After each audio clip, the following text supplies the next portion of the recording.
Welcome to a deep dive, everyone. Today we're getting into, well, the high-stakes world of teenage identity building, that whole pressure cooker of conformity, and what happens when, sheer dramatic ambition just slams into reality. Exactly. We're looking at one teenager's really elaborate project of self-creation, how she decided to just write her own script, basically. That's right. Our subject is Mary Elizabeth Cep, but, well, we should honor her stage name, shouldn't we? Lola. Yes, let's stick with Lola. We're Oh. unpacking her intense world after this huge, completely unwanted move from, as she saw it, the cultural pulse of Manhattan Right. out to the agonizing quiet of suburban New Jersey.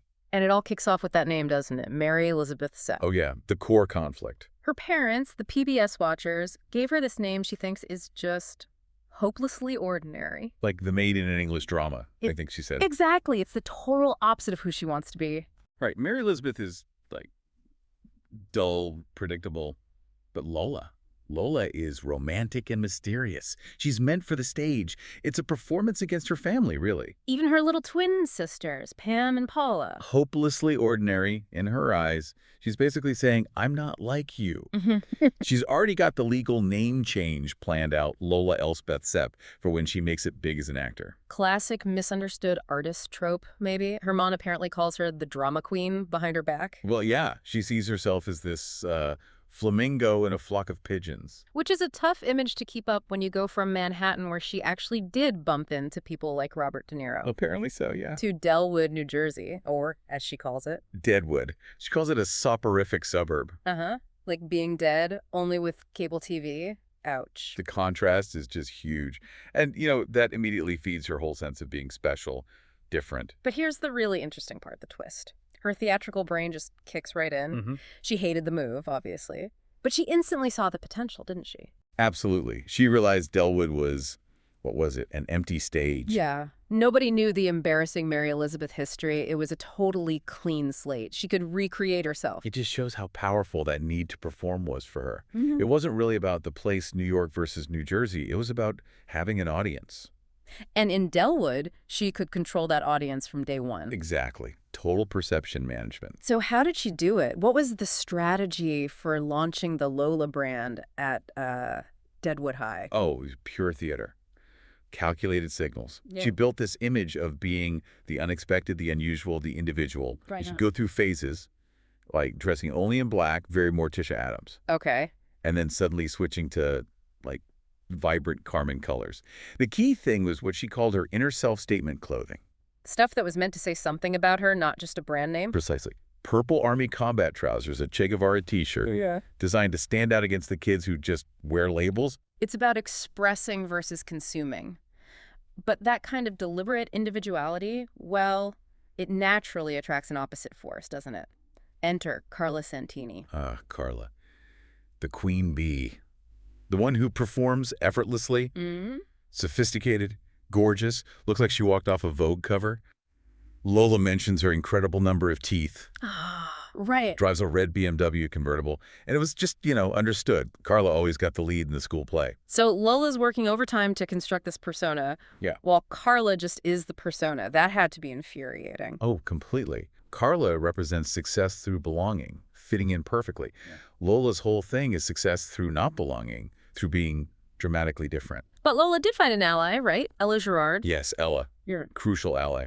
Ella's kind of the opposite of Carla, uncompetitive, very down to earth. lives in that perfect, almost too perfect house. The model home, yeah. The cornflakes commercial, parents, Mr. and Mrs. Gerard. Plastic covers on the furniture, that kind of thing. And you see the clash coming a mile off. Ella's parents were not impressed by Lola's mother, Karen Kapak. Definitely not. Karen the Potter, who wears filthy old overalls and puts chopsticks in her hair. Mrs. Gerard just found her not suitable. And apparently objected to Karen having 3 children and no husband. Right. So it's more than just high school stuff. It's a clash of worlds. Lola's bohemian, artsy, slightly chaotic background versus Delwood's neat, conformist, plastic-covered world. And Lola and Ella's friendship is kind of a quiet little rebellion against all that. Exactly. Okay, so then things really escalate. The big crisis hits. The end of the world as Lola saw it. Their favorite band, Sidartha, breaks up. Yeah. Stu Wolf, the creative heart of the band, walks away. And Lola, total meltdown, March 5th, 11:13 p.m., the world ended. She even wore a black velvet cape to school to mourn. Seriously dramatic. Peak Lola. Right. But that grief pretty quickly gets channeled into ambition. The school play, Pygmalion. Right. Carla always gets the lead. But this is Lola's shot. And they're modernizing it. Eliza Doolittle as a checkout girl in New York. Oh, the irony. Lola, the girl who fled the suburbs for New York authenticity, actually struggles with the role. Yeah, she can't quite nail the modern New York accent. She's supposed to be Liz Doolittle from Brooklyn, but she keeps slipping into Cockney or just snarling. That tension between her confidence and, well, the reality. It just explodes when Carla drops the bomb. Concert tickets. Yep. Yeah. Sidartha's farewell concert, Madison Square Garden, and passes to the exclusive after party. Press box seats, mega party, the works. And Lola just couldn't handle it, could not admit defeat. Nope. Point of no return. She lies instantly. Claims she and Ella are also going. Through her mother's connections, right, to Marsh Foreman, the manager. Exactly. And she even invents this detail about him buying one of her mom's ceramic sculptures. The badger, raccoon, and fox playing Monopoly. That specific, weird detail. She's trying to leverage her mom's real art world status to back up this total fabrication. It's a complex lie. What happens next is just pure Lola desperation theater. Hunger strike. Oh, the hunger strike.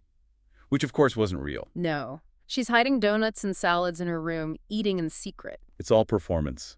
Just trying to manipulate her mom, Karen. And when Karen finds the evidence, some rotting mushroom quiche from Ella under the bed. Lola's reaction, faint, dramatically. But it doesn't work. Karen still says no to the trip. These extreme measures just show how desperately she needed to win this round against Carla. It was about her whole identity. So, permission denied. Plan B, crash the party. Naturally. And if you're going to crash, you need the right outfit. The dress. Eliza Doolittle's red satin ball gown from the play.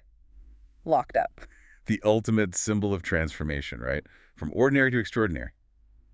But she needs help getting it. Beyond Ella, yeah. She needs Sam Creek. Sam Creek, the school's quiet rebel, the bad boy who works at his dad's garage. And crucially knows how to pick locks. But why does he help? He's not really into her drama, is he? No, not really. He helps because apparently he just enjoys seeing Lola get up Carla Santini's nose. Huh. Okay, so Lola's sheer nerve, her anti-establishment vibe, actually earns her some unlikely allies. Sam respects the rebellion. So Sam gets the dress, the heist works, but the trip itself, total chaos. An absolute disaster.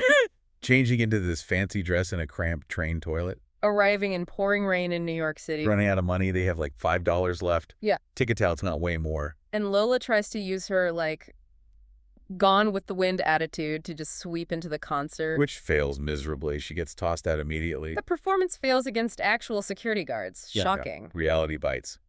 So that failure leads them to the after-party location in Soho. Plan C, maybe? Trying to fake illness to the doorman, Mick. Right. And just as they're trying that, shouting erupts. And out stumbles him, Stu Wolf. The greatest poets in Shakespeare. But not quite the romantic vision Lola had. Not even close. He's literally huddled in the gutter. Covered in garbage, apparently. He had just thrown up everywhere. Smelled like a backed-up drain. Oh, the glamour. Lola had built up this idea of the genius artist. Yeah.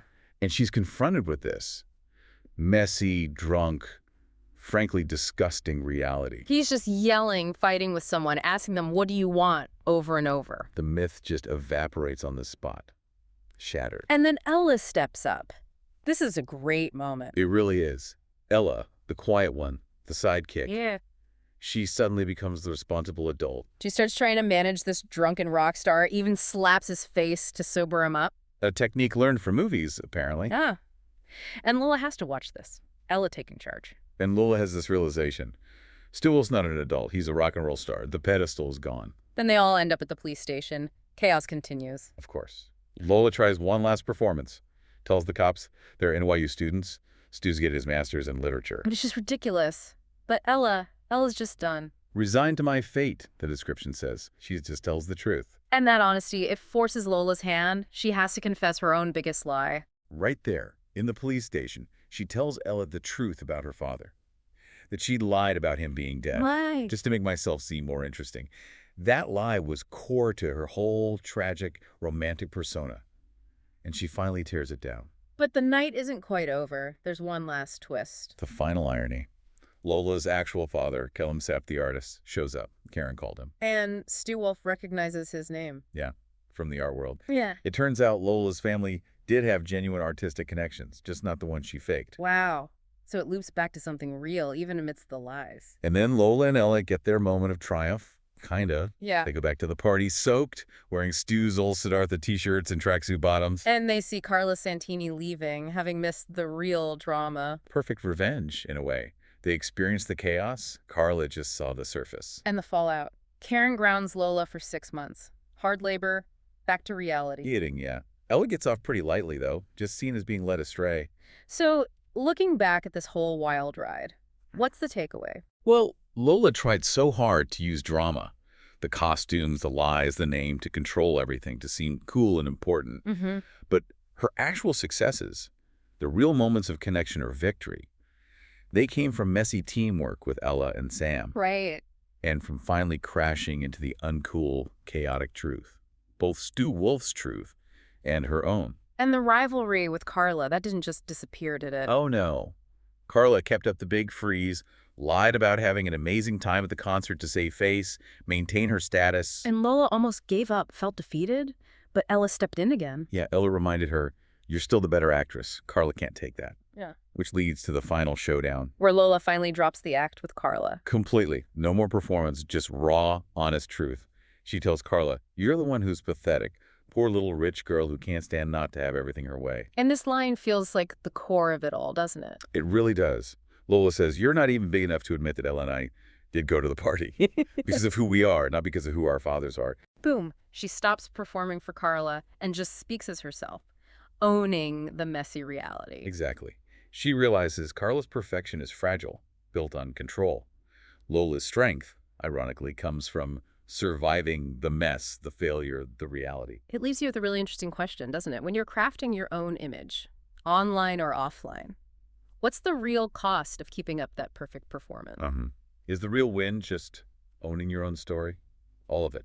The chaos, the mistakes, the unexpected triumphs, even the embarrassing bits. Maybe letting go of the need to write every single line yourself is the ultimate victory. Something to think about.